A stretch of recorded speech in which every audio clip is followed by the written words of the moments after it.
I arrive in Iceland and feel the air cutting through me, not because of the temperature, but because of the truth.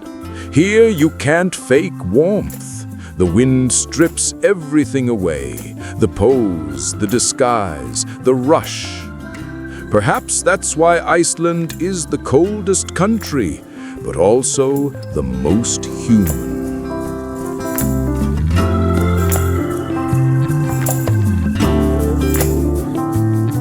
Because the cold here does not kill, it purifies. And what survives the winter no longer fears the weather.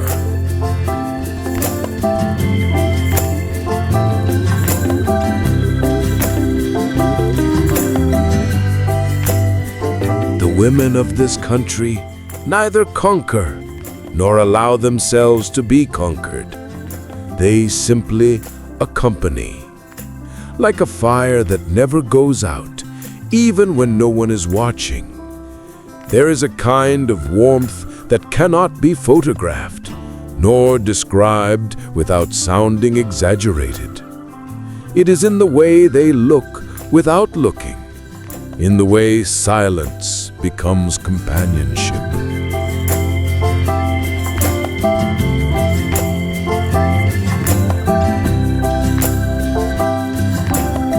But Iceland wasn't always like this.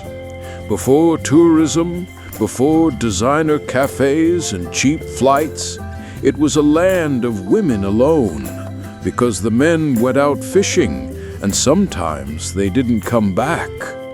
They learned to talk to absence, to raise children with a patience that was not taught, to build homes where the wind knocked down the roofs. And when the men returned, they discovered that the true warmth of the country was not in the houses, but in those who kept them lit.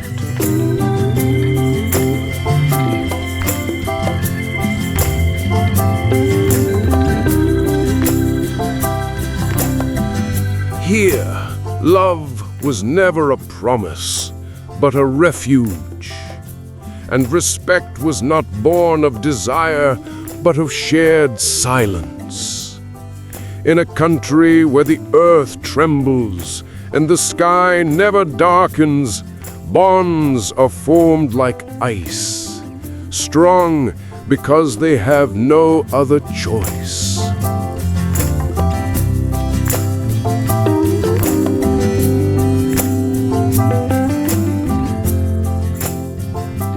There is something about Icelandic women that doesn't fit the cliches.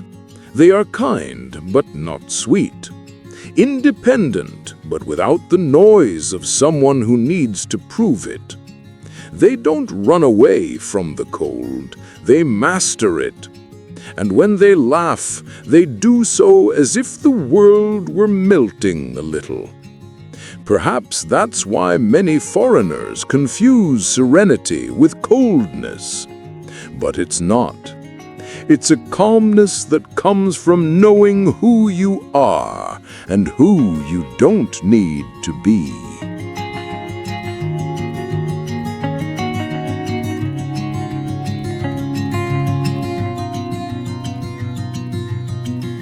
In Reykjavík bars, glances are not games.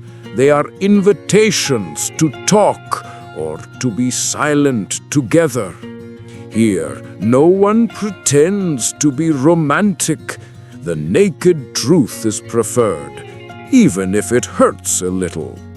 Perhaps because this country, having lived among volcanoes for so long, has learned that what burns inside can also give life.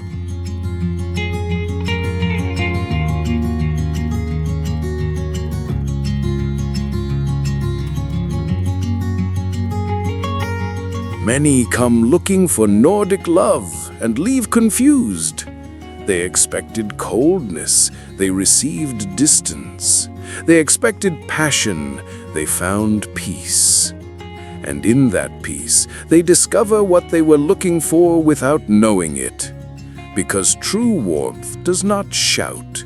It hints, it offers itself without demand, like a forgotten cup of coffee by the window, or a look that says stay without moving the lips.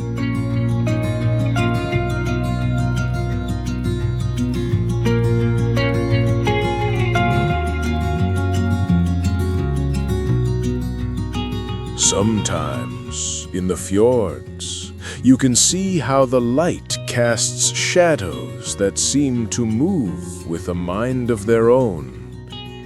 There, women walk as if they know that time can be cruel, but they are not. Every step, every gesture conveys a silent resistance, the certainty of those who have survived the cold and learned to turn it into strength.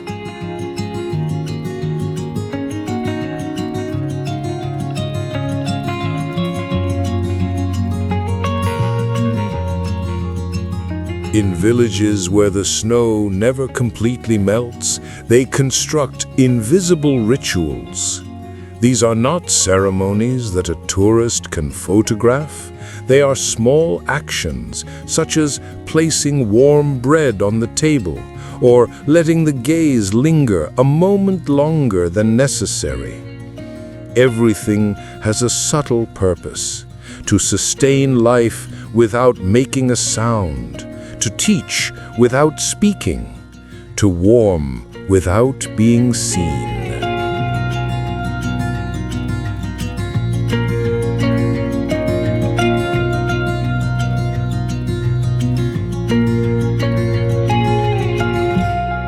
And in that silence, one understands that Iceland is not a country to be understood at first glance.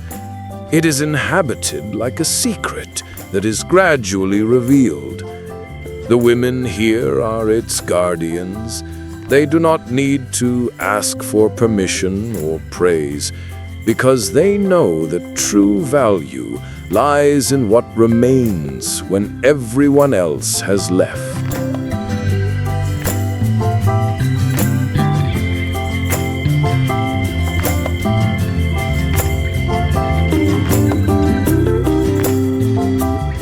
In Iceland, the cold reveals what summer hides. That love is not passionate, but steadfast. That it is not conquered, but shared. And that sometimes the harshest countries hold the most tender hearts. Perhaps Iceland's secret lies not in its volcanoes, nor in its impossible landscapes, but in its women, the only ones capable of keeping the warmth alive without asking anyone to notice.